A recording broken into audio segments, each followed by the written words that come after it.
May kilala ka bang nakapagretiro na ng handa?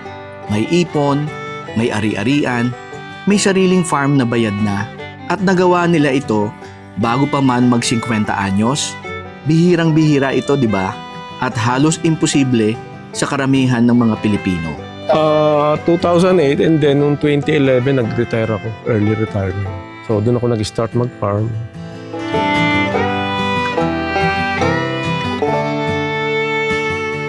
Dito sa Agri, makikilala natin ang isang inspirasyon.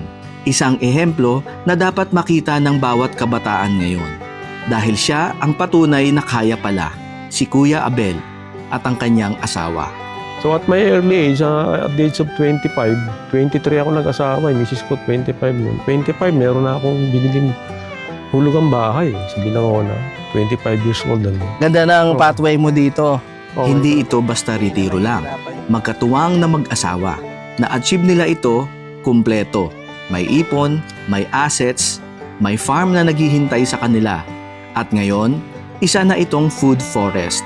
At dito na rin sila nakatira sa malaparaisong tahanan, kung saan ang kinakain nila ay napipitas lang sa kanilang paligid. Forest talaga. Hindi na to, sir, farm. Masasabi ko hindi na to farm. Forest na to eh. Food forest ito. Talagang Food forest ibinalik nyo talaga yung sistema ng nature. Nature. Ayan, food forest. At saka magandang pwesto ng retirement home mo dahil napaka-presko ng hangin. Punong-puno ka ng mga puno. Yes. Ako si Jay, nagbabahagi ng kaalaman, inspirasyon at oportunidad dito sa Agri. Don't forget to like and subscribe. Matapos magretiro, may ginawa si Kuya Abel sa kanyang farm na hindi sinang-ayunan ng sarili niyang mga tauhan. Sabi nila, mali ito. Tanggalin na raw ang mga puno o ang mga itananim na puno. Pero hindi siya pumayag. Bakit? Una kong tinanim kasi dragon fruit eh. Sinabayan ko ng orchard. Sinabayan ko na yung dragon fruit ng mangosteen lanzones. So sabi ng mga tao, mga manggagawa ko, kasi may mga on-call na tawa. Sabi niya, Kuya, bakit nagtanim ka ng mangosteen lanzones? Magiging kanlong. Kasi ang dragon fruit is sunlover. Si Kuya Abel ay may kakayahan na masasabi kong gifted siya. Bihira sa isang tao ang may kakayahang mag-forecast ng kanyang hinaharap. Mula sa kanyang forecast, napagpaplanuhan niya ang kasalukuyan para ma-achieve ang mas magandang buhay sa hinaharap. Nagpakasal siya sa edad na 23 years old at nabili ang unang property noong siya ay 25 years old pa lang. At sinong mag-aakala na ang isang Pilipino ay kayang-kayang mag-retire ng handa at maraming assets sa edad na 50 o bago pa man siya mag-50. Pwede pala. At si Kuya Abel iyon, katuwang ang kanyang asawa. Pero bago pa tayo lumalim, kilalanin muna natin siya. Ako pala si Abelardo Malimban, Abel Malimban, Kuya Abel, ang tawag nila dito sa akin sa Bailen. Tayo po ay nandito ngayon sa Brookside Hills Leisure Farm sa Barangay Caymisas, General Aguinaldo, Cavite. Balik tayo sa simula. Sa edad na hindi pa iniisip ng karamihan ang retirement, may plano na sina Kuya Abel.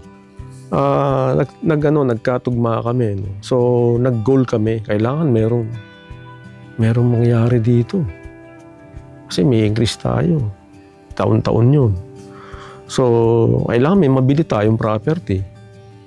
So, at my early age, at the age of 25, 23 ako nag-asawa, misis ko 25 noon. 25, meron na akong biniling hulugang bahay sa Binangona. 25 years old na noon. Para sa kanila, hindi pwedeng nakatenga lang ang pera. Inisip na nila kung ano ang mangyayari kapag wala na silang sweldo. Na-acquired namin ito 2008 eh. Actually, ito yung mga huli kong nabili. Mahilig kaming bumili ng kapra-kaprasong lote, no? Dahil kung ano nga yung sobra sa aming basic nung araw, ini-imagine namin na wala kami increase, so dapat may lagyan ito. So kailangan meron kaming goal na kailangan may mapuntahan to. Kasi kung ilalagay mo lang sa bangko, the money in your bank is only a paper money. Kailangan ilabas mo. So kahit mahal ang lupa noon o hulugan, nakapamili kami ng paunti-unti. Ito ang unang patunay na gifted siya, ang lupa. Pero para may pangbili, kailangan ng sobrang sipag. So pag may goal ka, tight ka. So imbis na hindi ka mag-overtime, mag-overtime ka. Parang ganun, ano? So yun ang aming laging goal. Isa-isa, pira-piraso. Binili nila ang mga lote at kung minsan sobrang mura na umaabot ito na 50 pesos lang kada square meters. So namimili kami ng kapra-kaprasong lote. So ito yung huli namin mga nabili. No? Alam mo yung dito sa street na to, ay may nabili rin akong lote dyan eh. Na sa mga kamag-anak. Parang sinusuma ko nung araw eh. 50 pesos lang eh. Dahil bulto lang naman eh, no? Ang bentahan ng bulto. Pero ang totoong talent niya sa forecasting ay hindi nasa pagbili, nasa paghihintay. So, unti-unti na ako nagbenta. Anong nangyari dahil real estate niya, from 50 pesos yung mga 5 years ago, nakapagbenta ako ng 3,000. So, ilang percent na hindi mo kikitain sa bangko. Di ba? From 50 pesos, 1996, yung una kong binili. May naibenta akong 3,000 per square eh. Pero alam mo, yung pagbili mo ng lote, hindi mo alam, nag-appreciate eh. Medyo matagal nga lang. Pero, para sa akin, hindi tulog ang pera mo. Pero yung pera mo na yon, kung nilagay mo sa bangko, sunog yun. At dahil sa planong iyon, nakapag-retire silang mag-asawa ng maaga sa korporasyon, handa at may assets. 2008 and then noong 2011 nag-retire ako, early retirement. So doon ako nag-start mag-farm. Hindi nila pinabayaan ang kanilang mga assets. Ang iba, ibinenta. Ang iba, ginawang bahay at farm. Ang brand na kilala natin ngayon. Umiikot ang kapital, paulit-ulit. So may nabili kami rito, may nabili rin kami sa malapit sa Tagaytay. Napaunti-unti, hulugan. Kahit nga yung lupa ako at bahay at lupa ako sa Binangonan na 1 lako yun, makabili na ng lote. So umiikot, kamukha ng kay Robert. Parang yung pinaiikot niya. Pero kakaiba ang naging retirement ni Kuya Abel. Imbes na magpahinga, mas naging busy siya. Sa tingin nyo, mas naging busy kayo nung naging farmer kayo, ngayong retired, nung nag-retire kayo o... Parang kulang ang oras eh. Ang ginagawa ko pa, nagpapahinga ako, nagsosort ako ng kape. Hindi ka nagpapahinga Watching YouTube Hindi, rest ko na yun. Masaya ako nagpapahinga nun. Habang nagpapahinga, YouTube, nagsosort ako may ng sinasort kape. ka. Oo. Kasi alam ko, may mabebenta Ganun ako. kayo magpahinga. Ganun yun. Okay na, masarap magpahinga ng ganun na may pinagkakakitaan Oo. ka habang nagpapahinga. Balikan natin ang sitwasyon na hindi niya makasundo ang kanyang mga tauhan sa pagtatanim noong sila'y nagsisimula pa lang. Yung sabi ng mga tauhan niya, natanggalin na daw ang mga punong itinanim. Eto naman ang sagot niya. Sabi ko, after 10 years, kailangan i-replenish mo ang dragon fruit eh. Hindi naman siya habang buhay dragon fruit. Kailangan either palitan mo siya o ilipat mo siya. Hindi siya pwedeng mabuhay ng after 10 years, dragon fruit pa rin siya. Palitan mo lahat. So, anong nangyari, tinaniman ko na nga. O after 10 years, hindi na sayang yung oras ko. Ando na ngayon yung mga mangustin, lansones. At alam nyo ang pinakamaganda? Nangyari nga, eksakto sa pagkakasabi niya. Actually, yung dragon fruit ko, unti-unti na nag-deteriorate. Pero 15 years na siya, no? Pero shaded na siya ngayon. Pero hindi ko na siya masyado iniintindi kasi ang ko yung orchard na eh. Yung mangustin, lansones, durian, no? Yun ang nangyari, lumaki na. So, hindi na sayang ang panahon. Kung hindi ko tinaniman, sayang yung panahon, di ba? Lumaki na yung mga fruit. Nalalaglag na lang yung ibang mga kaimito Yan mo mga pinagpilian yung iba. Iba nanlalaglag, pero marami pa. Sabi ko nga, nagmumura na ngayon. Oo. At ito ang aral. Habang naghihintay ka sa mahabang laro, ang importante ay may kinikita ka rin sa maikling laro. Pagdating ng panahon na humihina na ang isa, peak na peak at ready nang pitasin ang isa. Walang sayang. At ang prinsipyong ito, hindi lang sa dragon fruit niya ginamit. Ganun talaga. Kasi ang kakulangan isa sa Pilipinas is yung knowledge, Oo. kaalaman. Kasi marami nakakarating dito, may mga kapra-kaprasong lupa. May tanim ka ba sa lupa mo? Wala po eh. So bata ka pa naman, magtanim ka kahit na mga timber. Mm. Up 20 years from now, hindi ka nabibili ng kahoy pagka nagpagawa ka ng bahay. Pwede ka nang magpaaral ng anak pagka ibinenta mo yun after 20 years. Oo, at the same Kung time, nagsisimula pa lang sila. may ma-harvest ka. Yes. Biri mo lang ka, ang dami. Pang, Doon sa mga naglalangka, tip ko, huwag kayong maggugulay sa prutas niyong kukunan. Hindi naman Masisira. masamang makinig sa matatanda. Mhm. Nakikinig din naman ako. Anong dahilan, sir? Sa turo sa inyo ng mga Pagka matatanda. ginulayan mo ikabilang langka mong pinamumunga ka mo ng prutas, ay hindi mo na mahaharbisan niya ng magandang langka. Magtatampo na ika. Nagtatampo. So ngayon, hanggang ngayon, So ang sinusundan gulay na niyo. ginagamit ko ay hindi itong langka, kundi rimas. Marami akong rimas eh. Forest talaga. Hindi na to, sir, farm. Masasabi ko hindi na to farm. Forest na to eh. Food forest ito. Talagang Food forest ibinalik nyo talaga yung sistema ng nature. oh. Nature. Ayan, food forest. Para kay Kuya Abel, ang sikreto ng food forest ay simple lang. Dapat tanggapin ito ng kahit sinong magsasaka.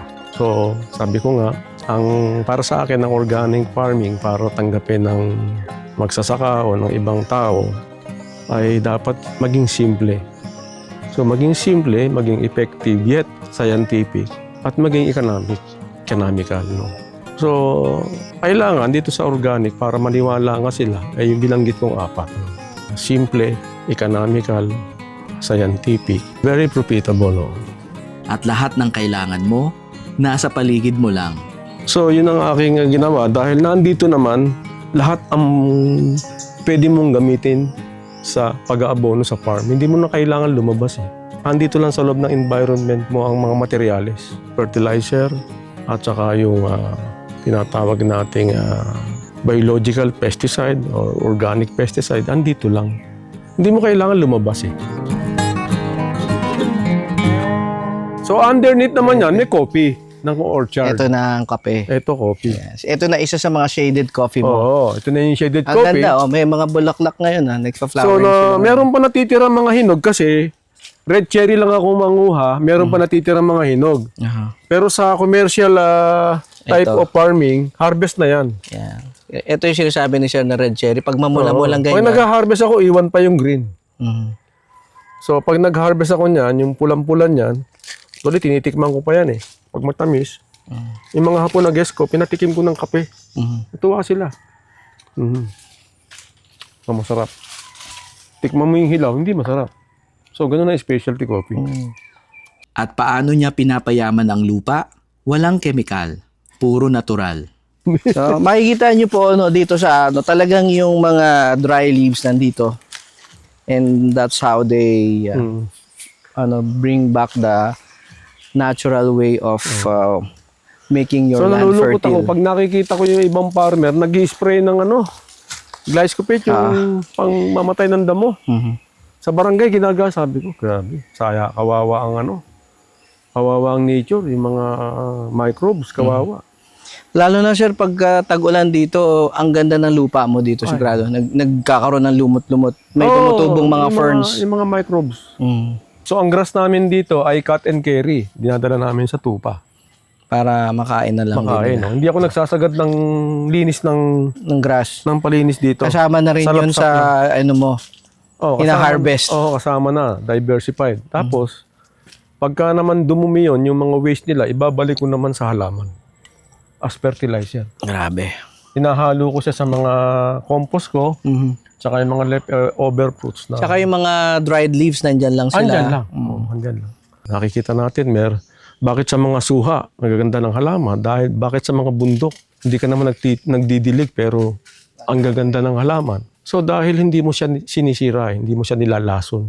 So nung ako'y nagsimula rito, never ako nagpasok ng puting abono. So ginagawa namin ang organic farming, natural farming dito by heart. Ito ang pinakamagandang bahagi ng food forest. Hindi lang isa ang kita, maraming kita mula sa iisang lupa. Ito yung kaskara na sinasabi ko sa'yo. Oh, wow. Ito yung balat ng kape. Close up pa mo dito, Insan Tony. yun yung balat Kamay ng na. Ayan. Ito yung balat ng kape. Ayan. So, ito, kape, balat siya ng kape, pero So, tsaa siya. Siya yung kaskara, pero tea ang ginagamit nila. So may proseso ako dyan, nililinis siya, tinatahi pa. Mhm. So ito, galing to sa presa, no? So sa mga high-end coffee shop, mabenta to. Ganito. Hinahanap din ito. So, Hindi nakakakilala. Bagong market sa Dati na to Pilipinas. kung makikita mo sa Google, YouTube, kilala to Dito lang sa Pilipinas. Hindi, bagong market sa Pilipinas. Kasi maraming nagkakape sa atin, tinatapon lang nila yung balat after Usually sa mga high-end coffee shop lang talaga, sa mga coffee enthusiast lang talaga na nakilala to. ino-offer. Nakilala to. I see. So, educate natin ng mga Pilipino. Mataas I-market ang- natin to lalo. Sabi nila anti-cancer, mataas ang Antioxidants. antioxidant, mataas. Kaya pala mukhang batang-bata ka pa, sir. Ito naman galing sa fermented coffee. So pagka Magkaiba. magkaiba. Magkaiba ang lasa nito. kasi meron akong ginagawang specialty coffee na fermented coffee. Mhm. So merong honey process, iba-iba. Meron akong was. Mhm. So nagagawa lang 'yon dito sa mga single origin farm. Mhm. So hindi ka naman makakabili sa mga coffee shop na sasabihin mo kung ano yung Oo. very commercial naman ng coffee. Ang pagkakaiba ng style of harvesting ko, red cherry lang. Ano ibig sabihin nun? Mhm.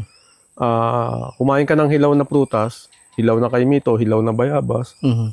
o something hilaw na prutas, Mhm. unlike dun sa hinog, Mhm. hilaw na mangga, ganun din sa hinog na kape. Ah. So kung ang hinog na kape, may fruity siya.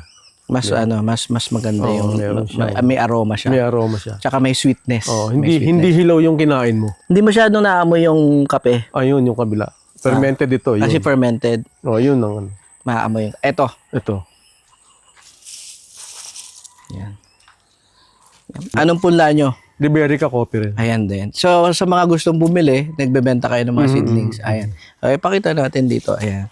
Marami pong dito kayo, sir, sa tabi ko dito sa kabila. Marami ako. May mga stages siyang iba-iba. Ayan. So may mga iba naman na actually pag tinanim naman ito sa lupa, gaganda na yan. Magre-recover. Marirecover. Kasi nga hindi si sir masyadong gumagamit ng mga talagang pesticide dito. So ito yung mga tipaklong lang naman to. Hindi to Yung mga maliliit na tipaklong kumakain. Kumakain. So Ayan. pag naitanim mo yan, kamukha ni Re, wala naman. Magkano ang seedlings nyo, sir, ng Liberica? Nagre-range ako ng 50 hanggang 100 conforme sa laki. Conforme sa ganda, sa laki. Ito, ganito. So, sa mga naghahanap ng seedlings, meron po tayo dito. Hindi yan, maliit yan. Ito, medyo kinain na yung dahon. Hindi, nag-recover ako. Ito. Recover.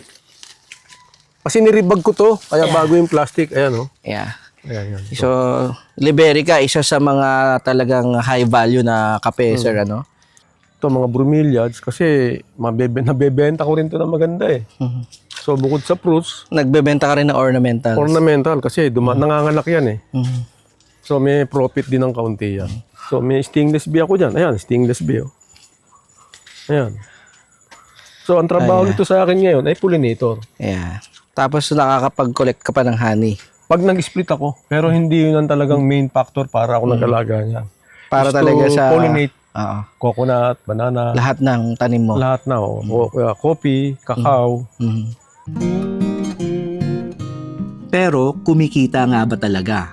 Ito ang sagot sa numero mismo. So, sabi ko nga, itong farming style ko rito sa farm ko, Brookside Hills Leisure Farm, orchard eh. Hindi ito yung typical na pag pumasok ka sa farm, set of plots eh. May mga plots, may gardening.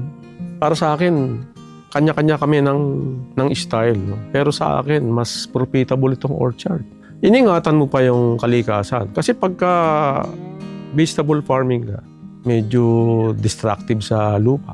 Yung isa, may lumusot lang na 20 dun sa isang araw niyang pagbabalot. Yung isang langka, magkano? Minsan, ang rate, 80 hanggang 100 pagka off-season. Ang mukha niyan, last 3 days, nagbenta ako ng langka, 50 ang kuha sa akin. Pagka medyo bukyot naman, nagle-less sila eh. So, kung mag-a-average ang langka mo ng 10 kilo, sa 10 kilo, kung 50, 500. Sa pechay, ganun kalaking plot yung pechay mo na para kumita ka ng 500. Sa pagbebenta ng farm produce, nagagamit din niya ang kanyang talent sa forecasting.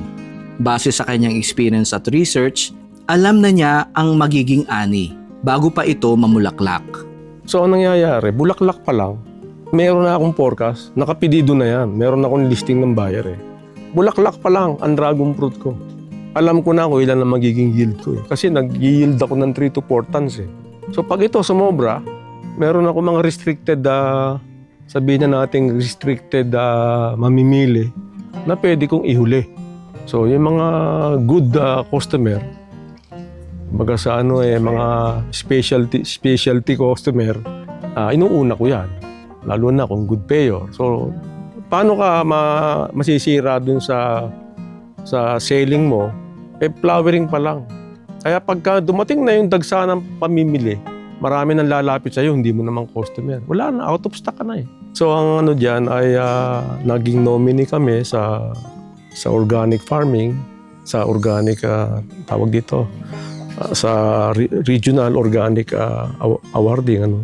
Naging awardee ako noong 2019. And then the following year, nilaban uli kami as family, 2020. So, naging outstanding farmer kami, family. So, nabigyan kami ng kaunting insentibo at intervention. Malaking bagay para sa amin. Ngayon, ang taong nag-forecast ng sarili niyang buhay, nagfo-forecast na rin para sa mundo. Sabi ko nga, delikado ang food security ng mundo, no? Sabi ko, darating ang araw na bayong-bayong ang pera mo, pero wala kang mabili. Diba? Nangyari ng pandemic eh. Nabur yung mga tao. Nasa kondo. Diba? Paano kung wala nang mabili? Like Singapore, wala naman silang masyadong agricultural, di ba? Switzerland, or anong mga lugar. Pero sana hindi dumating. Pero iba yung lamang kami na nasa farm. May peace of mind kami. Parang gano'n. May pagkain. Basta kung ano yung nandito sa farm. Sustainable farming. Ito ay 80% sustainable farming. At may hamon din siya, hindi sa magsasaka, kundi sa mga nasa itaas. Ngayon, sa akin naman, ang hamon ko, dahil ako nga ay galing corporate, kung mapakinggan to ni MVP, ng mga boss ko dati, sila Mr. Pangilinan, ay maglaan naman kayo ng 1% na tumulong sa mga magsasaka. Ay alam ko naman, matulungin siya. Dahil napakarami niyang investment na nagawa. Marami naman siya mga staff ngayon, mga kung tawagin natin, think tank, maglaan siya ng tulungan niya maliliit na magsasaka. At para sa kanya, magpapatuloy ito. May susunod na henerasyon. Sabi nila, Abel, magtatanim pa rin kami kahit na ganito na edad namin. Meron nga akong 83 years old, guest ko sa bootcamp eh.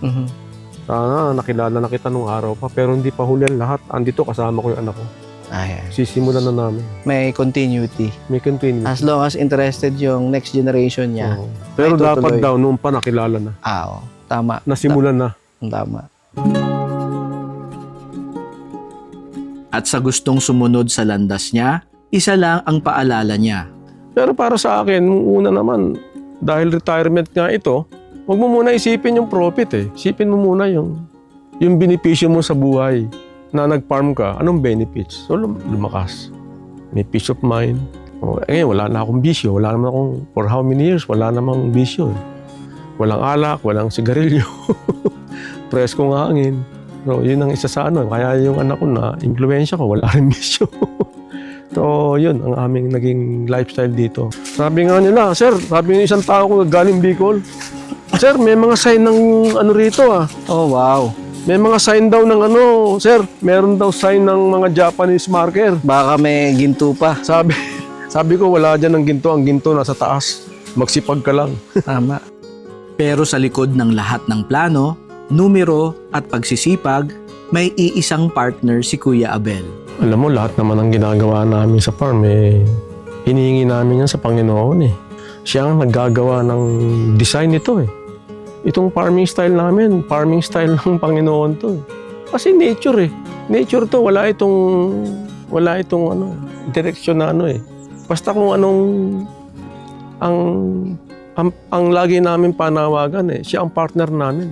So kung may mga bagay kami nagawa rito, ay palagay ko, yun ay kaloob sa amin. At ito ang aral na ibinabahagi niya sa ating lahat. Kailangan may partner. Di ba? Magaganda naman. Naging buhay. At saka parang connected ka lagi sa nature. Connected ka lagi sa nature. Andyan lagi ang Panginoon na gumagalaw sa iyo. Yun ang nakita namin. O ayan. Andyan ang mga native tree. Ito yung mga lansones. Malalaki na rin. Malalaki na lang. Habang nakikinig ako kay Kuya Abel sa aming paglilibot, mas lalo kong naiintindihan. Ang lupa, kapag pinagyaman at pinagtiyagaang tamnan ng may plano, may forecasting, halos mag-uumapaw ang biyaya. Hindi man agad-agad, pero pag na-establish na, hindi mo na ito mapipigilan. Dito sa kanilang farm na 4 na ektarya, dati na itong tinawag na non-performing. Ibig sabihin, hindi na ito kikita o hindi na ito yayabong. Pero ngayon, kinilala siyang outstanding organic farmer ng buong Region 4A. At dahil katuwang ang kanyang pamilya, nagawaran din silang outstanding farming family. Naging learning site, naging ecotourism at staycation na rin. At halos iba't ibang lahi na ang dumadayo para lang matuto. Sa episode na ito, narinig natin ang kakayahan ni Kuya Abel sa forecasting. At masasabi kong hindi naman ito isang agimat at hindi rin ito special gift na siya lang ang meron. Kaya natin itong lahat dahil ang kanyang forecast ay nanggaling sa mga datos at research na kanyang pinag-aralan. Ang naging sikreto ay ang kanyang pagpupursige, ang kanyang pagtsatsaga, ang kanyang paninindigan na gawin ito kahit tumututol ang marami. At kita naman natin ngayon ang kanyang mga naging achievements. Ito ay isang ehemplo at isang proof na kayang-kaya din natin itong magawa sa ating sariling mga negosyo at sariling buhay. Ako si Jay, nagbabahagi ng kaalaman, inspirasyon at oportunidad. Don't forget to like and subscribe.